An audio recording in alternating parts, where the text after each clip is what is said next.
All right. I'm really excited about our next guest that's coming up to speak.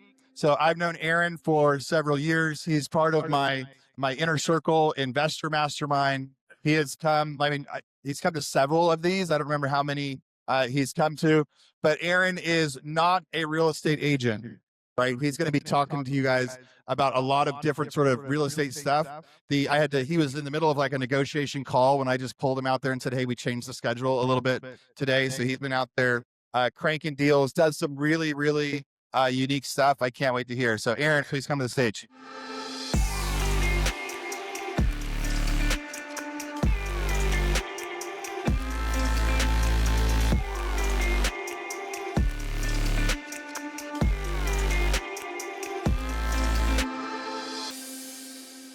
Okay.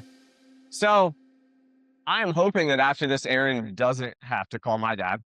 Um, but anyway, so Aaron asked me what to speak on. I feel like I'm really loud. Am I good? Okay. I am not a real estate agent. I was once. I was awful at that. I'll talk about that a little bit. I'm an investor. I have a wholesale company, do only off-market deals. I don't know if Aaron always hits everyone up like this, or it's just me and Kevin. He's like, hey, can you come speak at my event? I'm like, sure. What do you want me to talk about? He's like, I don't know, figure it out. So, and then he shut down like the next like 5 ideas I gave. So my one rule was I buy a lot of trailers. I was told I can't talk about trailers. It's like my passion, but he's like, no, no one wants to hear about that. So if you want to hear about flipping trailers after this, hit me up. Here we go. So, and just a kind of a shout out to the AI people yesterday. So pretty much all of this, 90+% was made on Gamma. I put in a prompt of what I want to talk about into ChatGPT, kind of cleaned that up, threw it into Gamma, and it built out most of the formatting, most of the stuff. Pretty cool. So, yeah, so I was a really bad agent. Like I worked in oil and gas for 5 or 6 years, decided I didn't want to do that anymore. Jumped in, thought I had a plan with real estate, did the agent thing for a while, got more into wholesaling investing, eventually built that out over the years and have done, I don't know, several hundred deals at this point. Don't really keep track of that. So I've done everything from, I'm in Greenville, South Carolina now. Moved there in August. Before that, I was in San Antonio for the past 10 years. Most of my investing's been there. I've done virtual stuff kind of all over. I've bought and sold land, commercial properties, mobile homes, single family houses, kind of like any asset you can think of. My main focus now is buying trailers. I was told I'm allowed to put one trailer picture. So that's a trailer we flipped a few weeks ago. So that was my one rule. Hey, can't talk about trailers. You can have one picture. So here we are. If that's interesting to you, hit me up later. Yeah, so I have a home buying company. My focus is sales and marketing, direct to seller marketing. That's all I do. I've done any sort of marketing you can think of. I had a team of like 50 cold callers until recently. I do a lot of mail. I've done TV ads. I've done Google ads, kind of all across the board. So, not going to talk about a lot of that today, but if you have questions after, hit me up about that. I've done a lot of like kind of creative structure, sub 2 owner finance, lease options, just really trying to maximize, how we're doing deals. Anyway, so not what I'm talking about. So going to get into how agents and investors can work together.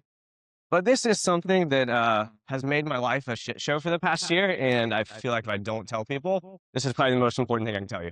So I'm in the middle of 3 lawsuits right now. Not fun. Cost a lot of money. So a few quick things on that. Max is probably relevant to you. I got served with a class action suit for an AI call a few weeks ago. That's a fun one. So if you're doing AI stuff, be careful with it. Talk more about that later. If you are in business partnerships, line all that stuff up when you guys get along of if you split, what that looks like, because getting sued is not fun. And then the last one, I sold a flip 2 years ago and the seller sued us, and it's complete nonsense, but it has cost me $65,000. And just a general note. So partnerships, sort things out when you get along. Just get everything on paper, be cautious about all that. and just kind of a general thing with, start looking at things of like, what's my liability here when I'm doing deals, when everything you're doing. And then the last thing with that is think about how you're communicating.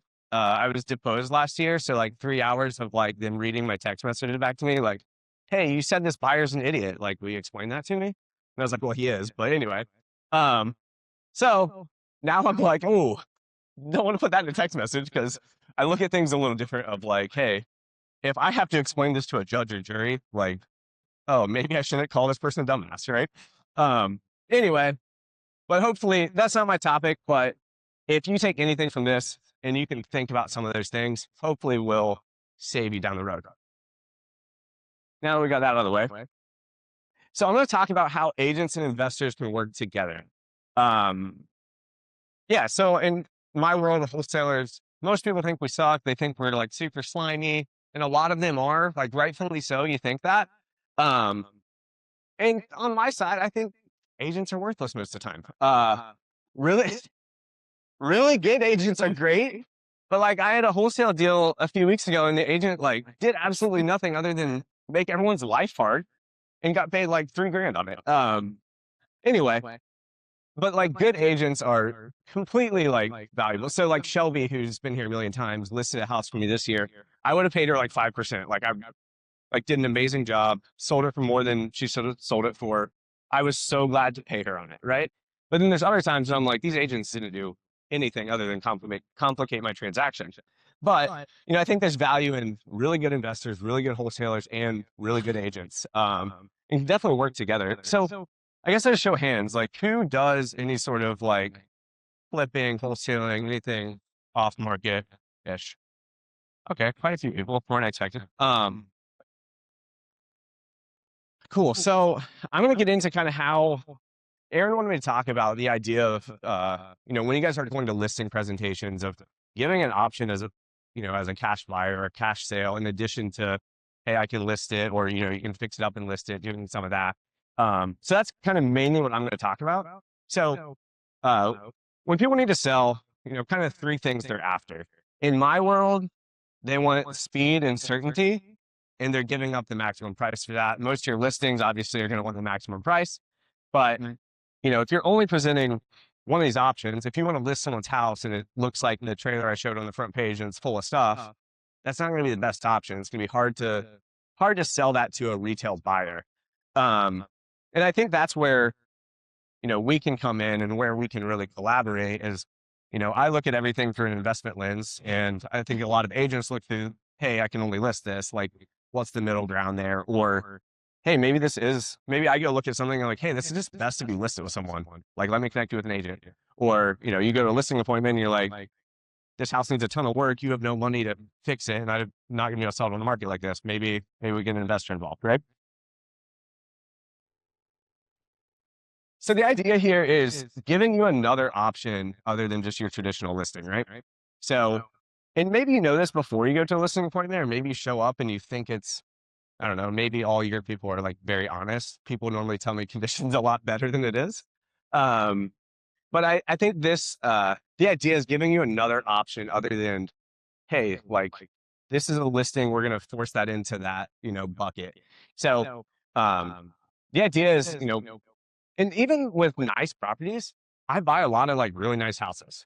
Like, I'm buying one now that's a 2004 build. Like, it needs nothing. The guy just wants to sell it and like want to be done with it. So some of these, I think, you guys can get value from just giving them other options. Like, hey, especially in the market slow, like, hey, you can sell it, and it might take 90 to 180 days. I don't know what everyone's market is, but, or, if you want it done in a month, like, maybe you take a cash offer with me or an investor or whatever. So I think it just gives you options there. The thing that's hard about this, or for me is difficult, it's hard for me to kind of serve multiple roles. I'm like, if I try to put on the real estate agent hat, like, when I get deals, it's like I have to look at it as an investor, and then it becomes this weird space of like, it's weird to offer someone $50,000 for a house and then say, oh, I can list it for 100. Like, it just doesn't really fit. So I think the whole like hybrid agent thing is the thing you got to go into your listings like thinking about how to position that too. Or bring an investor with you. Hey, I'm going to list it. This is another option. We're completely separate. That for me works better, but it's, it's figuring out what you guys want to do, how you structure that. It's just really hard for me to go in and say, hey, here's a cash offer, but I could also give you double. It just feels not great. And then, from a real estate agent standpoint, being a fiduciary, that all plays into that as well. But, partnering with an investor or buying them yourself, it's just going to give your clients more options. So a few different ways to approach this, right? So the first one's like investors buying it, agents not involved. That's what I do most of the time. And then the second, hey, they're going to list it. And then there's this kind of like somewhere in between, whether that's, you working with it. We'll actually jump into that next. Okay. So a few different options. So I've talked a lot about how, I don't think agents are great most of the time, but I will say this, when I do off-market deals with agents involved, they are so easy. Because the hard part about what I do is building rapport, getting someone to trust me with a transaction they're going to do once in their life. And it's like a random dude come to their house. Whereas an agent has already talked to them. They've, got them to sign a listing agreement. They've built rapport with them. So then if the agent introduces me as the wholesaler, investor, whatever, and says, hey, this is a good option. I know he's good for it. It's really easy on my end. So the deals I have with agents are great. There's just not always great agents. But that being said, yeah, it makes everyone's life easier. The agents get paid, in a few weeks. It's great. So I love doing deals with agents. Once they've done one, it's clean. Normally they'll come back with more, which isn't very normal in my line of business to get repeat business because, I don't know, crackheads don't normally have a whole lot of houses. It's like a one and done situation. So working with agents is great. It's then the other side of that, cool, it's just a listing, right? And then some other options in here is maybe you work with the agent or the investor and they say, hey, let's keep in their name. I'll put in 20, 30K to flip it or, remodel it. And then we'll figure out some split on that. You still list it. They're able to sell it for more. I can make money on that. So there's lots of options of how you can do that, how you can work together, not just your super clean, like, cash or nothing else. Cause a lot of times, like if I could do something like that where I can flip a house and only have to put 20 grand in it, don't have to buy the house and put in the rehab funds, I can potentially pay more too. So there are there's a number of ways you can make these work. That's, kind of outside the just like, hey, cash, hey, listing. Just want, give you guys some ideas to think through there. And we're going to go back to that one. Cool. So kind of different ways you can structure this. And I know investment companies that they do this, like this is I don't function this way, but there are people that's how they present every house they go to. Hey, we can list it for X. You can fix it up and list it for X, or I can buy it cash for X. So I think, getting just a price sheet on that when you guys are going to your listing appointments of, hey, here's your 3 options. Like, pick which one you want. Do you want to sell it for the maximum amount? And you probably have to fix some things up. Do you want the convenience and being done super quick? And sometimes it just depends on their situation, what they have going on. Like, you may think that they just want to list it and they want all the money in the world when they really just, want to move and get it out of their lives and want the convenience. So with that, I would say if you are doing the kind of hybrid and investor agent thing, you got to figure out how to position that. So you're not saying, hey, I can buy it cash for this, or I can list it for double, or, because you got to manage that gap somehow without it, being completely like weird or feeling like you're not being genuine about it. So, but then the other part of that is maybe you just bring an investor with you, or, hey, I'm going to connect you to this person. I know they're good for it. So I think that's like a personal thing of how you want to manage that, whether you're doing that yourself, you're getting someone else involved. And as far as like commissions or getting paid on stuff I'm buying, if an agent's involved, I don't care how much money you make. Like, if you're like, pay me a 3% commission, great. If you're like, pay me 15 grand, great. Like, I really don't care. You want paid out of closing, I also don't care. things maybe I shouldn't say. I don't really know. But I mean, my thing is like, hey, if we make the numbers work, I want you taken care of. I want you to want to work with me again. My goal with anything I buy is it'd be super simple, super straightforward. And yeah, so it's kind of a thing of if you're working with an investor, just figure out between you guys how commissions work, how are you going to get paid? Are you adding a fee on top? How are you calculating that? These are all things he's got to sort out. But hopefully, especially in a slow market, it would give you another option other than just everything's a listing.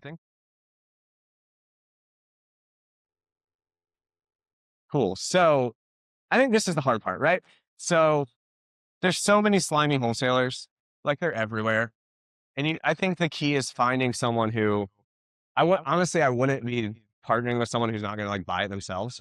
If they're going to wholesale it, I'd just find someone who actually buys and flips and does all that. And these might take a while to find. There's a whole, like in the market, there's a million people that are like real slimy and, sketchy and whatever. And then there's like a handful that have been around for a while and actually buy houses, actually care, actually do things right. And, you want to make sure they have a track record. They, are transparent about their process. They can show you, hey, I'm going to buy this. I have a deal right now I'm selling, and a wholesaler yesterday called me and was like trying to tell me he does deals and he doesn't, which like you can pretty easily see there. And I'm like, what's the last house he bought? And he's like, I don't remember. Like, when did you buy this, house at mysterious address? Like 2 months ago? And I was like, what did you do with it? Did you flip it? He's like, I don't know. And I'm like, okay, you're not the guy for this one. But all that to be said, find a reputable operator if you're going to do this. Find someone who's actually buying houses, actually, can show you, hey, I flipped this one.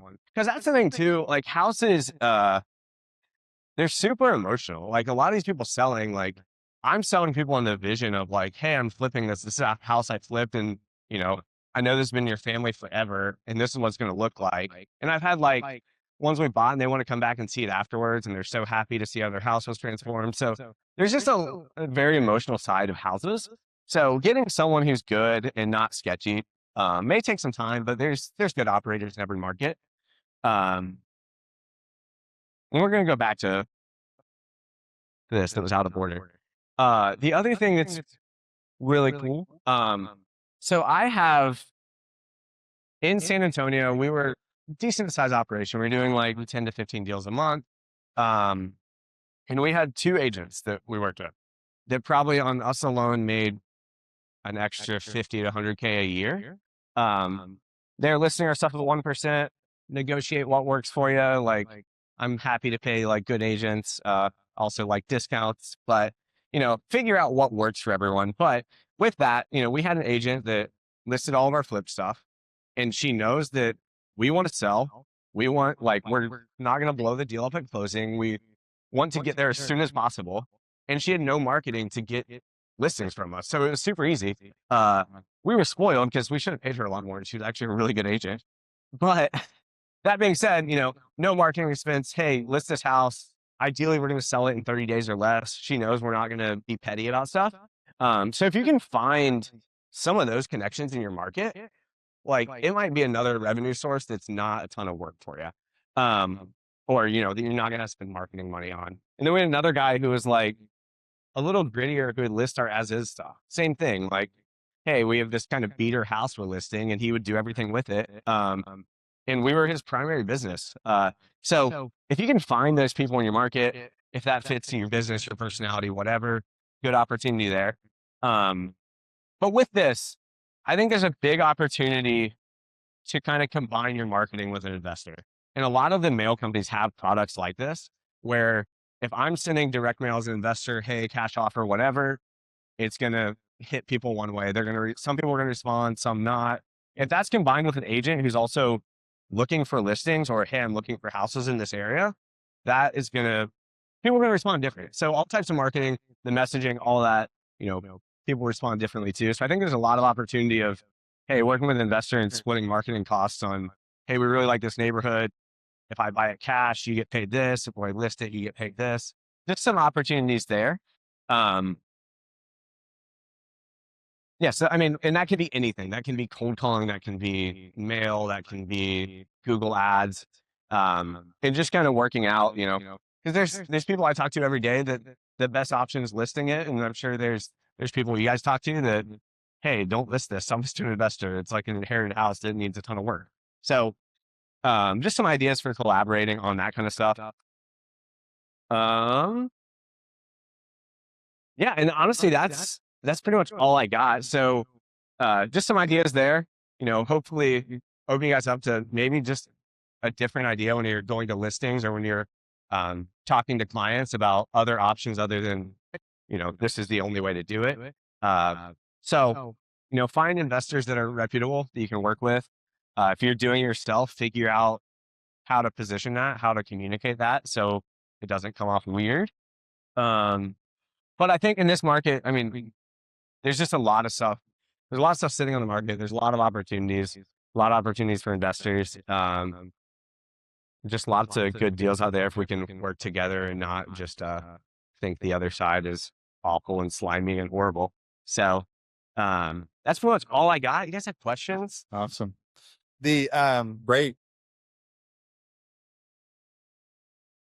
It is funny because when I was telling, most of Aaron's content is like meeting crackheads and how does that go, which is awesome to watch. And like, if you haven't followed him and you want to see some really interesting things, the conversations that he has with crackheads and I guess that's just, sorry to you, like, just use that term, but he'll show up and they'll be like, hey, underneath this shed, there's actually like an indoor pool. If I just put $20,000 in to finish the pool, my house value would go up to $700,000. And it's like $100,000 house. And he goes into one room and there's a ceiling fan like in the corner. It would be like installing a ceiling fan right here. So they just cut out the drywall. So the ceiling fan could actually spin and be that close to the wall. And like, so there's lots of like wild stuff he sees with that. But I knew there'd be a lot of like fun stuff that Aaron could share about doing deals. I had several conversations with people yesterday that said, no, don't do deals with a person like that. Like, that's just a wholesaler. And I heard people say, no, don't do deals like that. They're just trying to put it on the market and make money really quick. And there's that reality that there's a way that's actually what people want. There is a scenario where sellers actually just want you to give them cash right now so they can walk away. They are happier. There is a scenario where it's actually in your clients in that seller's best interest to sell for cheap right now and not have to do any repairs. And sometimes so he will sometimes buy them like that, then put them on the MLS. Like he'll do like this quick trash out deal where then he just moves the stuff out and then just puts it on the MLS like that as a fixer. So retail's like $250 and he lists it for like $175.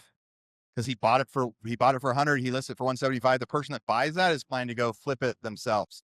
And so it's trying to change some of the connotation of like, hey, I don't like the way that's done, to realize like the buyer and seller in those transactions are happy, right? When he's giving that person 50 grand for their house so they can like move out tomorrow, they are happy. And when he's reselling it to someone else for 125,000 and they're going to fix it and flip it and make 50,000 bucks on it, they're happy too.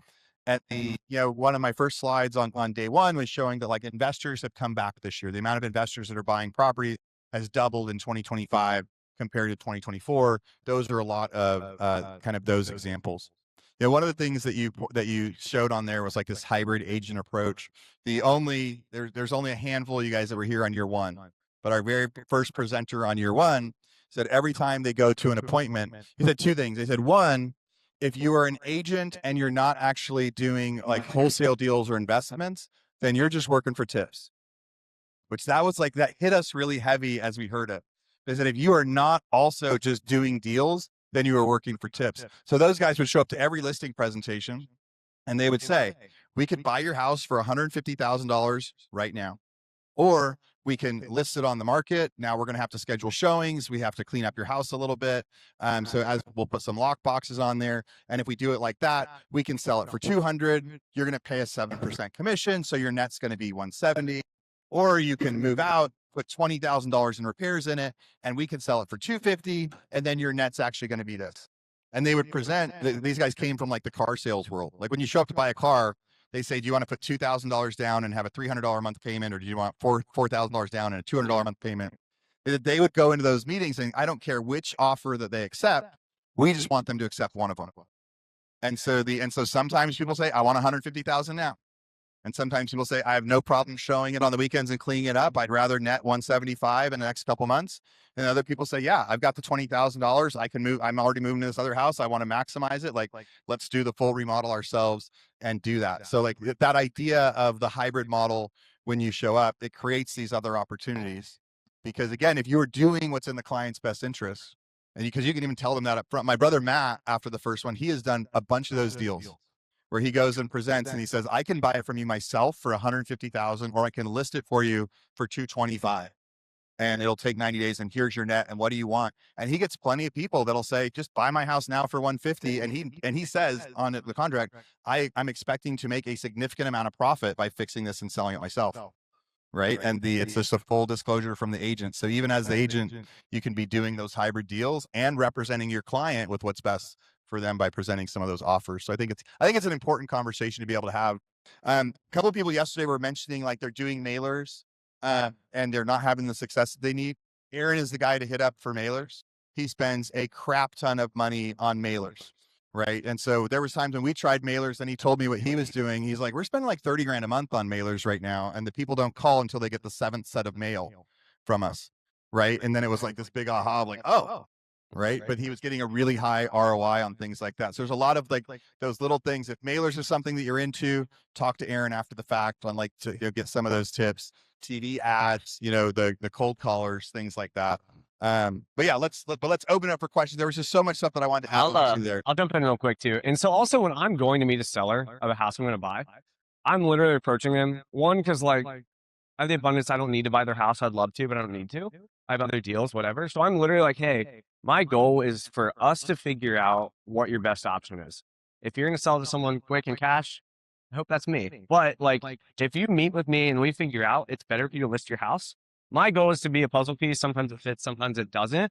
But approaching that of like, hey, I don't need to buy your house. I'm not desperate. It's not like I'm not going to make it if I don't get this deal. But then you can like, if you can approach it like that, hey, I'm not representing you. I'm not your agent. I'm not operating in a fiduciary capacity. But I still like, I'm just trying to help you figure out what's best for you. If it's cash, sell to us. If not, I'll recommend you to an agent.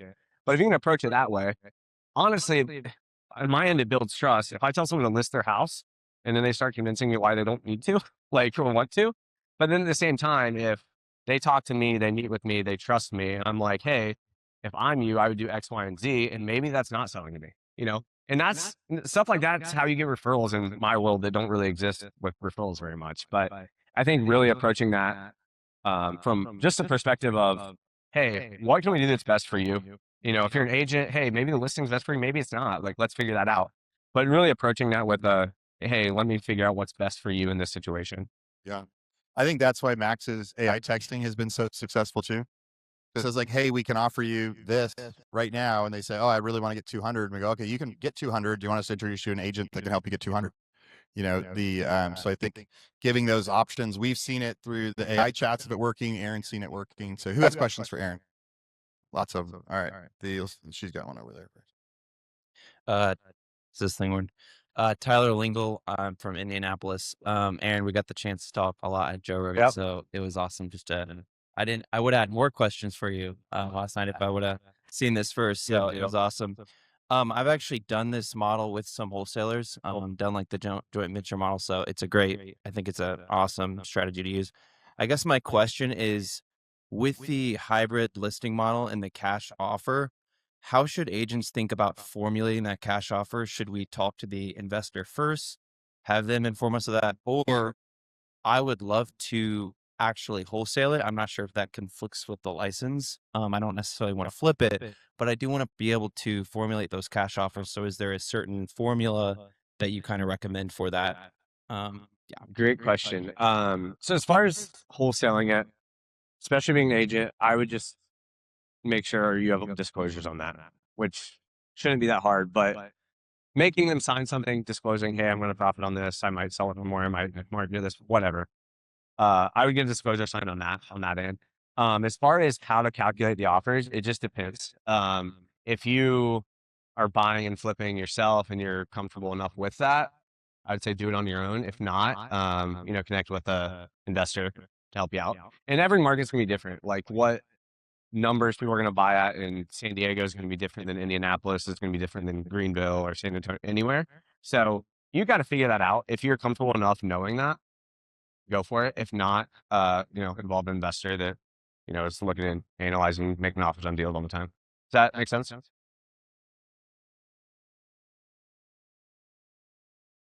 When I was in San Antonio, most people buy at 75% minus repairs. So 75% of the after repair value minus repair costs. If I'm buying stuff direct to seller, especially like mobile homes that I do, I want to be at like 60-65%. But so some of that too, if everyone's buying at 75% minus repairs and you need to make a 10K fee on it or whatever your sign-up fee needs to be, you just add that in. So every market's going to have your kind of like general, this is what most people buy at. You're going to have these weird outliers that pay too much or run some random calculation no one understands of how they buy stuff. But for the most part, every market's going to have, hey, in LA, people are buying at 85% minus repairs. Or it might be like, hey, I just want 100K split on this, or more expensive market. So it's kind of just knowing your market and figuring that out. Yep. What do you mean? Or house sale? I've not. I mean, I wouldn't be opposed to it. I would, on that stuff, I would rather pay people out and just be clean. He was kind of asking like if Aaron ever like partners with people, like as an agent, he gets the deal, then he partners with an investor for like profit split instead. But so most investors too, like working with an investor, they're going to pay you on the front end, and then when they flip it, they'll have you list it too. So a lot of these you're going to be able to double dip on, and you can negotiate that too. Of like, because the reality is, if like you work with an investor that doesn't do that, you'll be able to find another one that's fine with it. That is willing to make sure you're paid on the front end and give you the listing on the back end. So just find someone who is good with that setup. I had a question. Yeah. I like the model where you were talking about you invest up to 20 to 30 grand into the property without having to buy it. I think you're the only person I met that I do the exact same thing. So I coined the term pre-sale renovations. Well, it's called pre-sale renovations, the technical term, but I coined the term ghost flipping because it's like flipping the house behind the scenes like a ghost. But I like that one. I might steal that. Let me trademark that.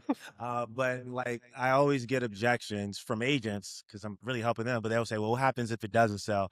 And maybe it's just a huge liability on my point because I'm an agent too. I look at the comps. So I'm like, if I see the comps, it's equity, then I just wait. I have my profit built in. But because you're doing this probably at a way higher level, are you doing subject to? Are you just as aggressive? What happens if it doesn't sell when you invest like 20, 30 grand?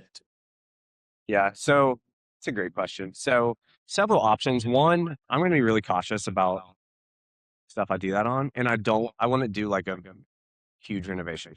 That's to me like a basic cosmetic, floors, paint, maybe, bathroom, something like that. But I want to have a pretty good idea of like, I'm going to be able to move this. And I also want to feel out the seller in the situation of, am I going to do all this work and then they decide they don't want to sell and they just have a fully remodeled house on my dime, which you can do things, you can file liens, there's stuff you can do to protect yourself. But I don't want to lean into leave 30K in a random house I can't do anything with. So I think some of that is just on the front end, feeling out the situation. If it's a vacant house, I'm going to be more likely to do that because they already don't live there. If it's a homestead, it gets a little trickier. So, feeling out the seller in the situation, I think is the big part of it. And as far as, I've done sub twos. I don't like doing long-term subject to stuff. It's just too messy, but I'll do it like on a flip or something like that. Or more recently, I've done kind of the same, but with a lease option. It just gives a little more flexibility. The one I was talking about, the Shelby listed for us, same thing. There's this beater house we're going to buy for 75. And then we realized that they owed 72 on it. And I'm like, why am I paying cash for this if I can buy it sub 2 or the lease option?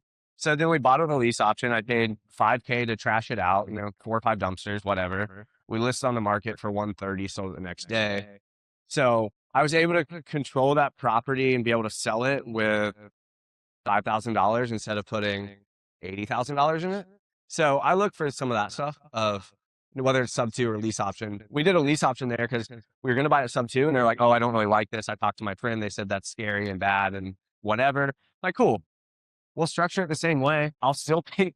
I'll give you $700 for your mortgage and I just execute an option at closing and double close it. Like it functions the same, but different people like different things. Different states are more friendly to one or the other. So it just kind of depends on where you are and what people want.